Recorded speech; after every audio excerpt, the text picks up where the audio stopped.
Well, if you weren't expecting it to be UDYR, then that's surprising, but at the same time, we'll have a whole week of videos this week, next week. We're back in the gameplay channel as we have a level 1 Fiesta. We all hate these, but such is the reality of League of Legends in 2024. I think you guys will know that. A lot of invades, a lot of level 1s. UDYR is going to help his karma get a kill, but he's gonna die, so as you were. Now, why UDYR?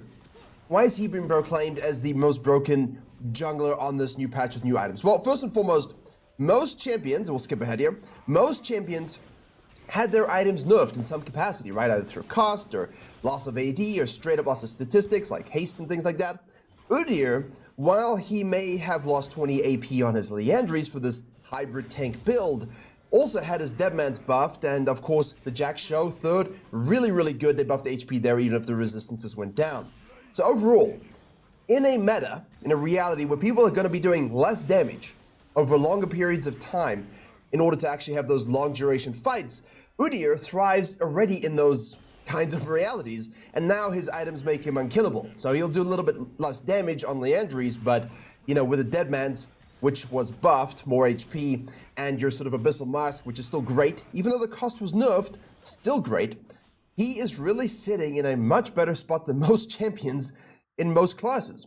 And again, does damage and sustains and heals and thrives and has percentage max HP damage and has slows, and he doesn't really care that, you know, on Wingborn Storm here, the Awakened version, he doesn't care that he's losing some damage from the 20 AP because relatively, the people he's attacking are also doing less damage. But they also have more HP, and he has percentage HP damage. So, you know, for him, it's pretty good. You absolutely must head to Virkayu.gg. Not only do I have a free jungle improvement resource, I also have a dedicated program with jungle video courses, jungle coaching, coaching classes, a jungle VOD library, special weekly content you'll see nowhere else. All of this available through a premium jungle Discord, which is highly active, a huge community that help each other climb using my jungle program and courses. As we have seen by everybody hitting their peak rank goals in Split 1 and Split 2 of Season 14 as fast as possible. So to climb faster than everybody you know and to jungle diff every game you play, head to Virkayu.gg or click the link in the description below. So his win rate really is intensely high compared to everything else. Obviously, early days, a lot will normalize. We have a lot of different champions to get through. What's the state of Viego? What's the state of Lilia? Nice 4% win rate swing for her. Lots of stuff we can talk about. But today, we're talking about why UDYR is basically the quintessential jungler for this patch. We're gonna finish off our first clear here at around 312, 313. Absolutely perfectly done. Brand is finishing on the 316 top side. A little bit slower since his nerfs, but that's, you know, we're used to that completely. We obviously want to look for little dives here if you can. In this particular case, Akama's gone back to base. She has that lead from the first blood kill. We did die even though we got an assist. We place a control ward, which is huge. Brand now does the scuttle. We do the scuttle. Nothing changes in terms of jungle systems. Please understand that. This is more about what changes with your break-even points, and I'm going to talk a lot about that in this video, as we have fistings on the bottom side. Caitlyn overstays, Karma going back to base. UDYR says, I will arrive thusly and without hesitation. Well, small hesitation. Shows up here, no sums on the Kai'Sa. We'll get that stun there. Obviously, we have full rotation, all 4 spells active at this particular stage.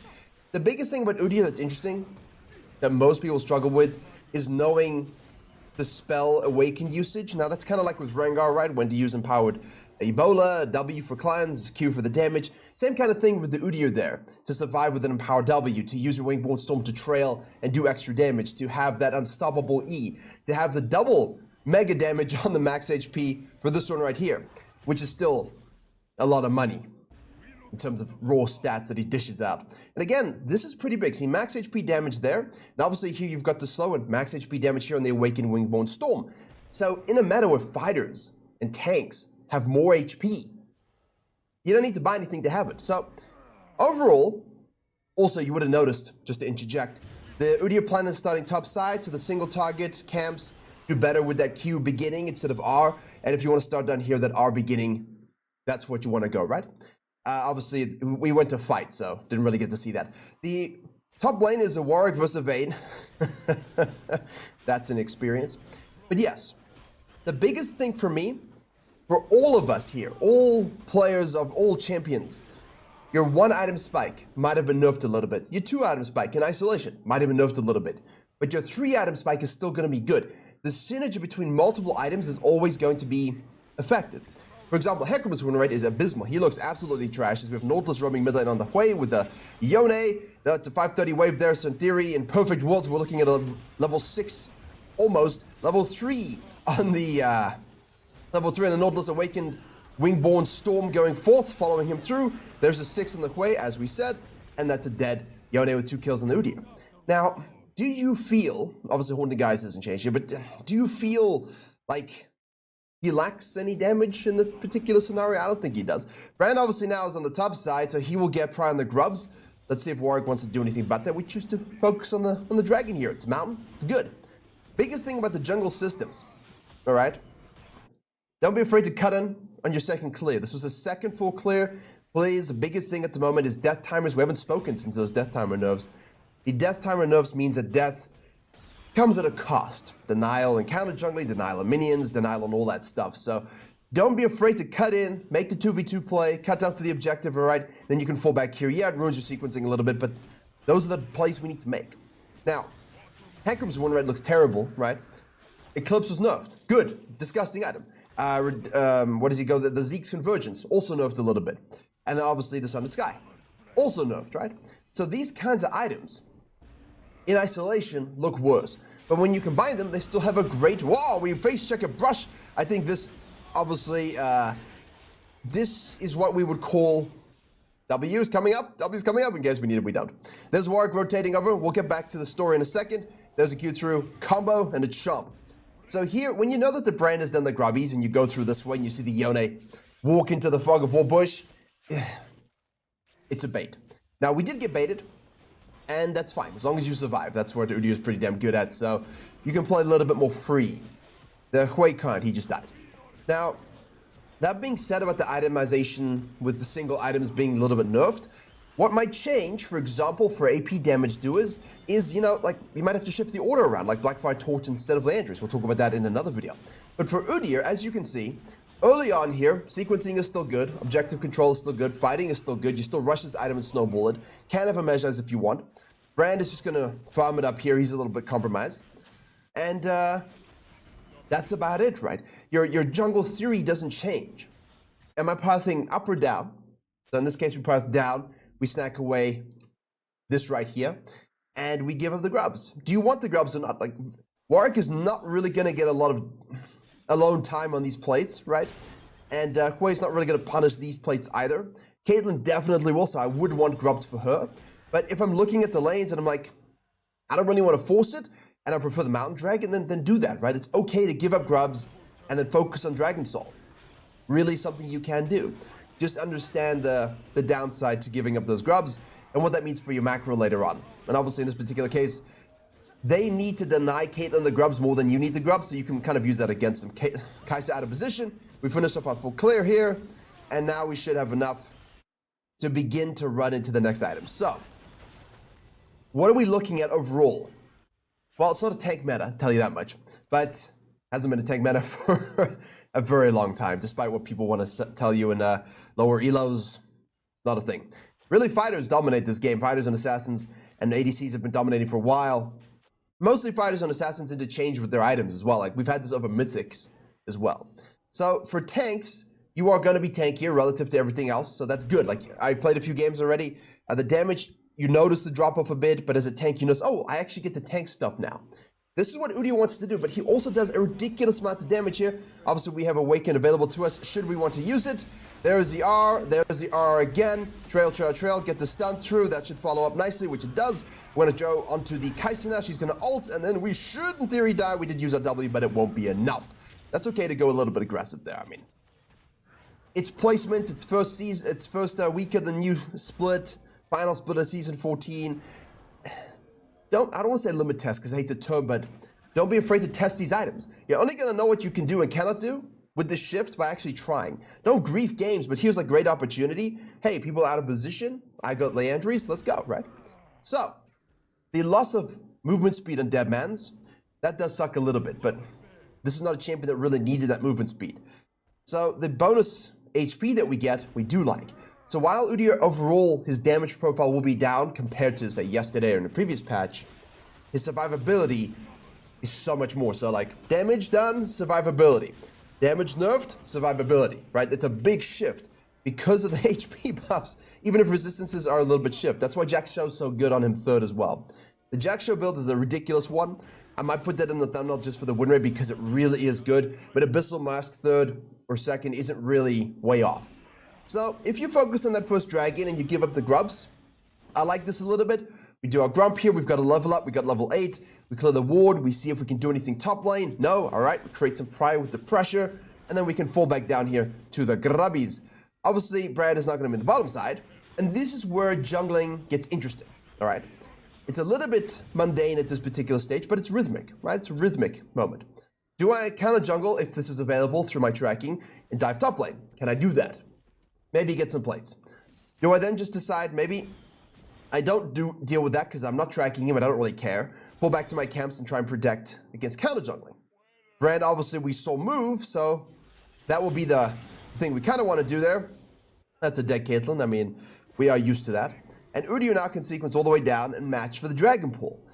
That's a decision you have to make. Am I strong enough here to help my team, to play around whoever's on my team, and if they're alive or not, and try... You see the Nautilus hook? That might cost him. The Brand's going to have to flash over the wall. There's a Hui hitting that mega range. We're going to have the smite there into a stun from the Nautilus. We'll change our targets. Go on to the Seafaring Man of Doom and hooks. There's a stun. Wingborne Storm once again, obviously. That's a dead guy with the final Q. So, listen. Yeah. Does it look like he lacks damage? Like, for sure, if you're an OTP or someone that plays the injuries, like I've been coaching a guy on UDYR quite intensely, and he came back to the Discord today after playing a few games and said, look, I noticed a damage reduction in my own reality, but compared to everybody else, I'm unkillable. So, right? Like, I still win. And that's exactly what we're looking for. We're still looking for 6,000 gold at 14 minutes. We're still looking to be at least level 10, decently into level 10. We're still looking to deny the enemy jungle as much as possible. We're still looking to control objectives. Nothing has changed in that regard as a jungle. The meta and the systems haven't changed. There the Kai'Sa goes back to the... Goes to the back. Oh! Well then, that was entertaining. But the UDYR decided he wanted to finish the scuttle first before showing up. And again, Wingborne Storm just absolutely eviscerating everybody. And he's going to try and give this kill up a little bit because he wants to make sure that his team are able to hang with his advantage here. We should be level 10 if we are quick about the next phases. Let's see. 2-0-0 to Warwick, getting some plates there. Very nice. Vayne hath died. And this game is pretty relaxed, but these are nice games, right? If you're a jungler right now, these are the good games. Oh man, you know, I've got 10 out of 14 KP. I've got decent CS, not the best, but decent CS. I got 2 dragons. I got 3 grubs. I'm priming myself for the Herald here. My gold amount is already 6.3 before 14 minutes. Boom, there's level 10, as I said. The enemy jungler can't do anything. He's behind, and that's the biggest thing. Your laners might not be performing, say, the best. Like, they're serviceable here, but I could very easily see the Caitlyn or Hui just dying later on. So you want to avoid that scenario, right? So we want to avoid our bot lanes and our mid lanes doing what we've seen them do already, which is die out of position. So as a jungler now, keep your eyes up on this. Watch what spells are burned, F key while you farm. Look at this, can I rotate, should I rotate? He decides not to. Nice root there, nice trap. There it is. Saw that double stack coming. Obviously that's, I think everyone in the universe saw that one coming. But this is fine, you can just sequence down here and only cut through if you see this from the Brand, for example. Okay, I'm gonna cancel my base. Hello, Brand. You have no flash. We just burned it. Hui's going to go for the ultimate here, so we should let that go pop. Well, Wingborne Storm is too strong, apparently. It is a little bit. Still 1.1k damage bonus. That passive is going to do work on this patch. Karma rotates down. So, here, as I said, sequence down. Do I rotate? Do I rotate? Do I shadow? What's the Brand? Keep your eyes up. Don't do nothing. Don't ignore everyone. Go back to base and be like, guys, why are you dying? It's just a classic thing. But this is a nice situation where everyone's looking solid and you're in a great position, but you still have to actually carry the game. And a lot of UDYRs and assassins particularly, you fall off in this phase of the game. And you don't want to fall off in this phase of the game. So, Caitlyn's out of position here. There goes the hook from the Nautilus. Kai'Sa obviously has the R up here, which is going to run on in, burning the Wingborne Storm. That's our bread and butter at this particular stage. RWE. Except in this particular case, he's actually going with some Q damage. I respect it. Standardized build though, obviously. We always recommend more standardized things just for people to get into it. Once you're OTP and you know stuff, experiment, try different things. We'll look at hopefully like a fighter UDYR build. I kind of want to have a look at that a little bit. The AD variation with the PTA. Maybe in the coming weeks we can have a look at that because like Warwick, for example, the Strideberger here is nice, but the Titanic got that HP buff, and from a jungle perspective, right? That looks really, really good. Those conversion ratios really help amp up a champion that is a little bit of a stat stick and struggles in the design gap with modern champions in the modern game state. But hey, maybe like that's something we can pull out in the jungle, right? So these are all the questions right now. What is the ceiling for my champion? Which is the most optimized build? We don't know, except for UDYR, which we do know. That's why his winner is like 54%, 55%. And his damage relatively, yeah, you might need another E, another auto attack, another Q usage, you know? But you're still gonna get the kill here, and no one can deal any damage to you because that spell right there. So, Herald activated. This is the biggest thing for me. The lesson from this video, from the jungle theory perspective. Doesn't matter what champion you're playing, but definitely on UDYR. We shadowed here when the Caitlyn was caught out, so we could actually implement and get kills. We use that then pressure to get that Herald. We don't hold this Herald for the next 12 years, right? We decide, all right, look, I have the lead right now. Caitlyn is in a decent position. IE has gone up and cost 3.6 now. She has managed to accomplish this purchase, so she's spiking nicely, all right? Remember also, ADCs have a lot less magic. That was really dumb when they did that. A lot less movement speed. And that's very important as well. They're gonna be picked a little bit more. That movement speed, those movement speed nerfs across the board, you gotta be able to peel for them, excuse me. You've got to be able to peel for your ADCs and hover them a little bit more. So here we hovered, we did stuff, even if she dies, who cares? We get this one. Now we go mid lane. We make another pick. All right, let's punch it. Let's get 2 turrets. Don't take the inhib yet, it's a little bit too early. Obviously, we've got a scaling team comp here. Don't give them freebies. Don't give them freebies for no particular reason. I've seen too many people, unlike an UDYR comp as well. And Caitlyn is great, but, you know, when there's a Kale and a Smolder and shit like this, and you just take 2 inhibs, and then you're like, we win this game, easy. And then you go chill farm a little bit, and you play around here. You're just feeding them 2 super waves on repeat for the next couple minutes. You're not taking the Baron, you're not forcing the next inhib, you're not forcing to end the game. Big problem. So in this particular case, I like, even though it was the enemy team defending, not taking that inhib, because now there's no way in hell they're gonna run down through their whole jungle and fight you and win and take the dragon. Not gonna happen. There's no way in hell they're gonna run through all of this and fight you and take the Baron. So all you gotta do is make sure you control these camps for yourself, sequence your own camps, look for this pick here, look at the vein, you see? Out of position, Caitlyn dies again. Loss of movement speed does affect you a little bit, but at the same time, it is a vein. And she's top laner, so she will have higher experience. UDYR says, let me move quickly. Here we go.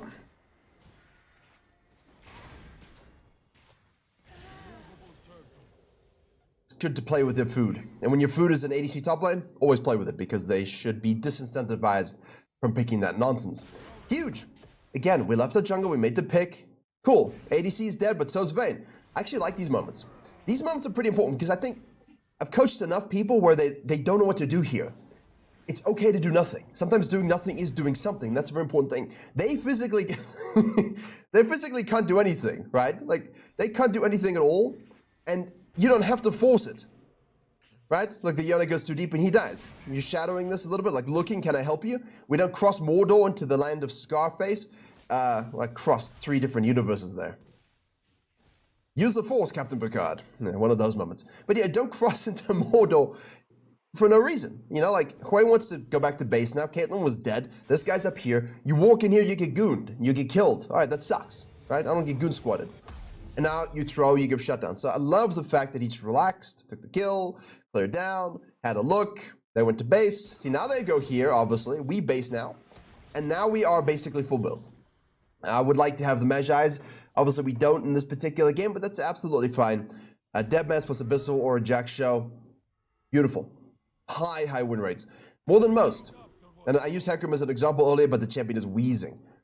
First item, second item, it's a struggle. But once you get 3, so you've got to just play a little bit differently. But for UDYR, you do not have to play differently. There's the Condemn, where he's pushing out the mid lane here. Bot lane are 2. And I didn't see, this is what irritates me. It's like, can we just do the Baron? So, honestly, the Warwick is all you need. Warwick, come. Warwick, come. Quake can show up if you want, but, like, let's go. See, like, now we have everyone on the map. Everyone's reached spikes. There's a red up. There's nothing for them to do other than sit and wait for their demise. There's no reason for us to force a fight unnecessarily. Start at the Baron, snack it, and then shove. Like, very nice mid-game, relaxed. But we kept our feet moving. We didn't stand still. We didn't waffle. We didn't sit in the bush and be like, can I force something? Nah, relax. Enjoy the ride. You did good stuff in the early game. But of course, he gets a brand, so he's still thinking about how to figure. He wants to know how to light a match. The irony of those who play brand, I guess. Although a lot of brand players have migrated over to Mumu, so same thing. Right. Block it off, take this free objective on the Baron, and this is really the power I wanted to show everybody. It doesn't look dominating because you're not getting 20 kills and resets on Viega, but let's be honest, like, that's not healthy either. But this is a good, I am winning at every stage of the game. I have the items at every stage of the game. I have the damage, I have the survivability, I have the stuns, I have the slows, I have the percentage max HP. I have, well, everything. I don't like that they change the colors on the Spirit Guard here, but that's a separate issue.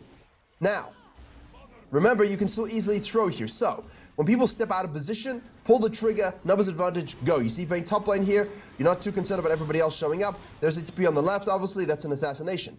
Nautilus is dead. Good, right? Too often, too often. Okay, we have Brand coming out of base. This guy was just seen down bottom lane, so we know he's retracting. She's top lane. Too often, people don't realize that this guy here and this guy here are not really in the equation. What I see here is the ability for us to 3v2. All I see is a 3v2, so go for the 3v2 quickly. Pull the trigger when they're out of position. Go in, get the stun there, activate Wingborne Storm, awaken Wingborne Storm, let that shit burn and follow and trail. There you go, beautiful, all right? Why? Because you use that 3v2 advantage, you force a TP or something, which we did, all right? They are now too late to rotate, and they cannot do anything about it. Don't look at it from a, oh, well, I got a guy in base, doesn't matter. The 3v2 there was the most important thing. And make that 3v2 a 3v1, and all of a sudden, it's a lot rougher to play the game. Now here, you can definitely go ahead and try and end the game. There's no wave. I do applaud the UDYR for kind of trying to say, hey guys, let's go for the dragon. Let's go take their camps and push a bottom wave. But obviously, if Yone wants to die, then you let him. But the UDYR's got the right idea. The UDYR's got the right idea here. If your team look out of position, let's just sync up top lane, shove this into. You don't need to overtly force. If the enemy team put themselves in the ship position, be the tank though. If you are this kind of champion with the fighter too, fighters, you guys do less damage now. You're not assassins anymore, fortunately. So you got to think about it. How can I peel, disrupt, sustain, engage, and thrive without necessarily being an assassin? Changes your role a little bit, but UDYR puts his body in front. Well, he can do that, but people might not stay behind. We do a flash up. There's a Nautilus here. Just peel this. Very good. See that? Just peel this. Roots into roots into roots into burns. Perfect. There's a Warwick in the back line here. Well, he's 2-on-1, so he definitely contributed. But there you go. A nice get back into it video showing the power of the UDYR here. The damage 2,800. Oh, you can't see it as always. Doesn't give us stats on these ones. Remember, for Abyssal Mask, they removed the bonus magic resistance you get. It's just really just nearby enemy champion shred, which is absolutely fine still, especially with the Hui and things like this. Play around that a little bit. If you have no AP, they don't really have a big AP threat. You can feel free to go Jack Show. Really great third as well. But jungling-wise, it's the same thing as always. If you're a ganking jungler, like an Elise, we'll look at that this week. Try and get in people's faces. Focus on the pressure, the counter juggling. If you're a sequencer, no stress, man. Full clear, look for the scuttle, make a gank, go back to base, full clear again, and then either go for the dragon, swap and look for the grubbies, depending on the enemy jungler. But if you see a gank, a rotation, take it, get the kills, get the lead. And honestly, if you are one of the most OP champions on this patch, a large reason for that is because your single and dual item spikes, 1 and 2 items, are more powerful than those who had those directly nerfed. So just figure out where your champion spikes now. It's really just that kind of spectrum, the pendulum of when you're strong. Once you figure that out, which items allow you to do what you want to do on the map, it's your time. But if you play UDYR, it's always your time, so